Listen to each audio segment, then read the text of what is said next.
नमस्कार बच्चों, आपका स्वागत है आज की वर्कशीट नंबर 70 की डिस्कशन में। आज हम प्रायिकता पे विविध प्रश्न करेंगे। जैसे हम उदाहरण नंबर 1 देखते हैं। एक खेल में घूमने वाले एक तीर के विराम बिंदु 1 से 8 में से एक संख्या है और सभी संख्याओं के आने की संभावना समान है। क्या प्रायिकता है कि वह बिंदु होगा 8। अब आप देखिए यहाँ पे कितने अंक दे रखे हैं, 8 अंक दे रखे हैं। तो 8 में से कोई भी संभावित परिणाम हो सकता है, तो कुल परिणाम आपके 8 रहेंगे। कुल संभावित परिणाम 8 रहेंगे। उसमें से क्या प्रायिकता कि बिंदु 8 पर आ जाए। बिंदु 8 कितनी जगह पर है, एक ही जगह पर है। तो एक ही संख्या ऐसी है जो अनुकूल है 8। तो हमारा उत्तर आएगा 1/8। अनुकूल परिणाम 1 है तो संख्या रहेगी 1/8। एक विषम संख्या कौन कौन सी हो सकती है। ये 3 एक विषम संख्या है, 5, 7 और 1। तो ये कुल कितनी संख्याएं हो गई, 4। तो अनुकूल परिणाम आपके 4 हुए कि वो संख्या विषम होगी। तो 4 बटा कुल परिणाम आपके 8 हैं। फिर इसको सरल कर दें।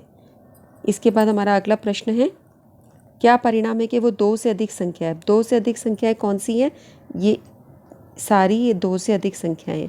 कितनी संख्या हो गई है, 1, 2, 3, 4, 5, 6। तो कुल परिणाम हुए 6 अनुकूल परिणाम जो 2 से अधिक है। तो 6/8 आपका रहेगा और इसको सरल करके 3/4। क्या प्रायिकता है कि वह 9 से कम संख्या। अब 9 से कम, ये सारी संख्याएं 9 से कम है। तो ये पूरी संख्याएं कितनी है, 8 संख्याएं हैं। तो 8/8 ये सभी संख्याएं हमारी 9 से कम हो गई ना। 8/8 उत्तर आ गया 1। ठीक है, अगला प्रश्न देखते हैं। एक डिब्बे में 144 बॉल पेन है जिसमें से 20 खराब है और अन्य सही है। नूरी एक पेन खरीदना चाहती है। यदि वह सही है तो खरीदेगी, किंतु पेन नहीं खरीदेगी यदि वो खराब है तो। दुकानदार ने एक पेन यादृच्छिक यानी कोई भी एक पेन निकाला और उसे दिया। क्या प्रायिकता है कि वैसे खरीदेगी। अच्छा, अब उसे खरीदना तभी है जब वो ठीक होगा, तो वह इसे खरीदेगी। इसके लिए अनुकूल परिणाम क्या है कि कितने पेन आपके 20 पेन जो खराब हैं इसमें से हटा दो तो हमें पता चल जाएगा कितने पेन ठीक हैं। 144 में से 20 पेन हटा दिए तो 124 पेन आपके ठीक हैं। तो 124 में से कोई भी निकलेगा तो वो खरीद देगी। तो अनुकूल परिणाम क्या हुआ, 124/144 है ना। 124/144 करके इसको सरल कर दीजिए। क्या परिणाम है कि अगर वो क्या रहेगा कि वैसे ना खरीदे। ना खरीदने के लिए वो 20 पेन जो खराब है उसमें से कोई हो सकता है, तो तब वो इसे नहीं खरीदेगी। तो वहाँ पे अनुकूल परिणाम 20 हुए, है ना। कि खराब बॉल पेन आपको निकालना है, खराब बॉल पेन की प्रायिकता निकालनी है। तो ऊपर हम अंश में खराब बॉल पेन की संख्या लिख देंगे और बटा कुल पेन 144, फिर इसे सरल कर देंगे। ठीक है, तो जब हमें ये देखना था कि वैसे खरीदेगी यानी ठीक वाले पेन खरीदेगी, तो हमने ठीक वाले पेन की संख्या ऊपर लिखी अंश में और नीचे कुल पेन रख दिया। और जब वो खराब परिणाम होगा तो वो नहीं खरीदेगी, तो खराब वाले ऊपर अंश में लिखेंगे बटा कुल परिणाम। ठीक है, एक थैले में 3 लाल गेंदे हैं और 5 काली गेंदे हैं। इसमें से एक गेंद यादृच्छिक निकाली गई। क्या प्रायिकता है कि गेंद एक लाल गेंद आए, काली गेंद आए, ना लाल ना। चलो हम पहला केस देखते हैं, लाल गेंद आए। तो आप देखो कुल गेंदें कितनी है, 3 + 5, कुल गेंद 8 है। तो कुल संभावित परिणाम आपके पास हुए 8। सबसे पहले आप इसको टोटल कर लीजिए, तो संभावित परिणाम 8 हो गए। अब लाल गेंद आने की क्या प्रायिकता है, लाल गेंद ये 3 केस जो है इसके फेवरेबल है, अनुकूल परिणाम 3 है, तो 3/8 रहेगा। ठीक है, काली गेंद आने की प्रायिकता क्या रहेगी, काली गेंद के ऊपर लिख दीजिए। अनुकूल परिणाम 5 हो गए काली गेंद में, तो 5/8। तीसरा है ना लाल आए ना काली आए। अब इसमें तो ना लाल और ना काली है तो हो ही नहीं सकता, या लाल आएगी या काली आएगी। तो ये ना लाल ना काली के लिए कोई भी अनुकूल परिणाम नहीं है, तो 0/8 और 0 उत्तर आ जाएगा। क्या प्रायिकता है कि वह काली गेंद ना हो। काली गेंद ना हो इसका मतलब वो लाल गेंद हो सकती है, क्योंकि 2 ही केस है यहाँ पे, यानी 3/8 उत्तर आएगा। लेकिन इसको हम किस तरीके से निकालेंगे, इन्होंने पूछा है काली गेंद नहीं, लाल गेंद नहीं बोला है। हालांकि हमारी अपनी नेचुरल समझ अपने आप ही बताती है कि यहाँ पे लाल गेंद के बराबर उत्तर आना चाहिए 3/8। पर इसे निकालेंगे कैसे हम, इस प्रकार से 1 - p काली गेंद, है ना। पिछली वर्कशीट्स में आपको बताया गया था कि कोई किसी इवेंट की जो प्रायिकता आपको ऐसे करके निकालनी है, तो हम इसको ऐसे भी निकाल सकते हैं। ठीक है, तो यहाँ पे काली गेंद की जो प्रायिकता है 5/8, वो 1 में से माइनस कर दीजिए। 1 - p काली गेंद की, तो काली गेंद की प्रायिकता 5/8 है। इसको सरल करोगे तो क्या आएगा, 8 - 5/8 यानी 3/8। 3/8 ही तुम्हारा लाल गेंद का था ना, वही उत्तर आ जाएगा। ठीक है, सो इस प्रकार के प्रश्नों को हम ऐसे करेंगे। ओके, 1 - 5/8 ये इधर चला जाता है, 8 माइनस 5/8 और ये उत्तर आ जाता है 3/8। ठीक है, अब हम स्वयं प्रयास करते हैं कुछ प्रश्नों को। यहाँ पर एक बालक के पास 6 फलक वाला एक पासा है। ये 6 फलक है, 1 2 3 4 5 6। इसमें इस प्रकार अंग्रेजी के अक्षर लगे हैं, 1 2 3 4 5 6 नहीं लिखे, अंग्रेजी के अक्षर लिखे गए हैं। तो अगर पासे को एक बार उछाला जाए, इसके आने की क्या प्रायिकता है कि ए आए? ए आने की क्या प्रायिकता है? अब आप देखो, ए यहाँ पर भी आ सकता है, यहाँ पे 2 फलकों पे ए लिखा है, तो ए आने की प्रायिकता के लिए अनुकूल परिणाम है 2 और कुल परिणाम है 6। ठीक है, तो ये सरल करके आ जाएगा 1/3। डी आने की क्या प्रायिकता है? डी सिर्फ एक ही जगह आ रहा है ना, तो डी आने की प्रायिकता आपके कुल परिणाम तो है 6, उसमें से एक ही जे आएगा, 1/6 ये उत्तर आ जाएगा। ओके, अगला क्वेश्चन देखिए। एक थैले में 5 लाल कंचे हैं, 8 सफ़ेद और 4 हरे कंचे। ठीक है, तो कुल कंचे कितने हो गए? 5 और 8 13 और 4 17 कंचे हो गए। इसमें से कंचा निकाला गया, क्या प्रायिकता है कि वह कंचा लाल होगा, सफ़ेद होगा, हरा नहीं होगा? तो हमारे पास कुल कंचे कितने हो गए? 17, है ना। 5 लाल, 8 सफ़ेद और 4 हरे, तो 8 और 5 13 और 4 17। लाल कंचे आने की प्रायिकता क्या रहेगी? लाल कंचे हमारे पास कितने हैं? 5, और कुल कंचे कितने हैं? 17, तो ये आ जाएगा 5/17, ये उत्तर आ गया। और सफ़ेद कंचे आने के लिए 8/17, और हरा कंचा ना आए, यानी कि तुम ऐसे निकालो कि हरा कंचा आए, ये तरीका है ना। तो ये तुम्हारा रहेगा, हरा कंचा आने की प्रायिकता क्या है बच्चों? 4/17। ठीक है, यानी 1 माइनस 4/17।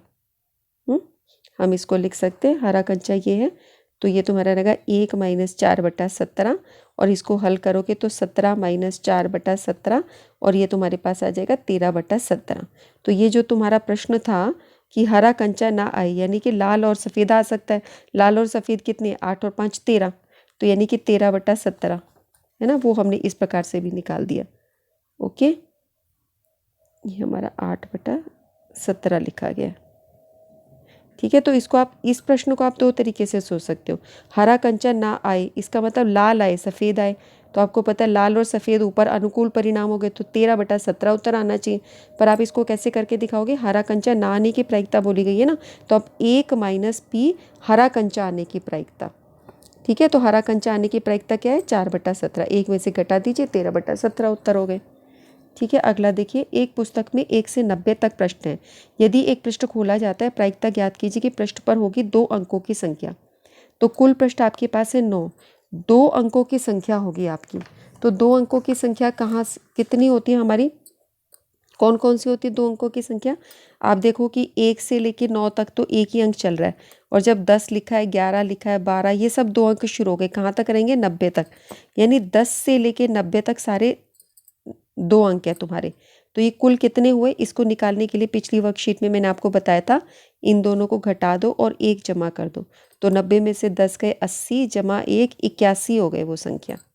ठीक है, सो आप इसको लिखोगे कि वो संख्याएं कौन सी हैं जो 2 अंकों की संख्या होंगी, वो आपकी होगी 10 से 90 तक, और वो हो गई कुल 81 संख्याएं। ठीक है, सो 2 अंकों की प्रायिकता हमारी निकलेगी 81/90, और आप इसको 9 के पारे से काट लो, 9 ने 81, 9/10 उत्तर आ गया।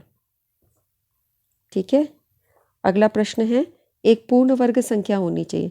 पूर्ण वर्ग संख्याएं कौन कौन सी हैं हमारी? जब 1 से लेकर 90 तक देखते हैं तो 1 4 9 16 25 36, ये सारी पूर्ण संख्याएं कितनी है? ये 1 2 3 4 5 6 7 8 9, 81 के बाद अगली 100 आती है। तो आपकी पूर्ण वर्ग संख्या अनुकूल है 9, और कुल केस हमारे पास 90 है, तो हमने 1/10 उत्तर आ गया। ठीक है, अगला है आपका 5 से विभाजित होने वाली संख्या। अब 5 से विभाजित होने वाली संख्या, 5 एकम 5, 5 दूनी 10, 15, ऐसे करके 90 तक आपके जो जितनी भी संख्याएं हैं जो 5 से विभाजित होने वाली, कुल संख्याएं कैसे होंगी? इसको तुम ऐसे निकाल सकते हो कि 18 पंजे 90, 90 को लगे 5 ऐसे संख्याएं जो 5 से विभाजित होने वाली होती हैं, वो तुम्हारी 18 हैं।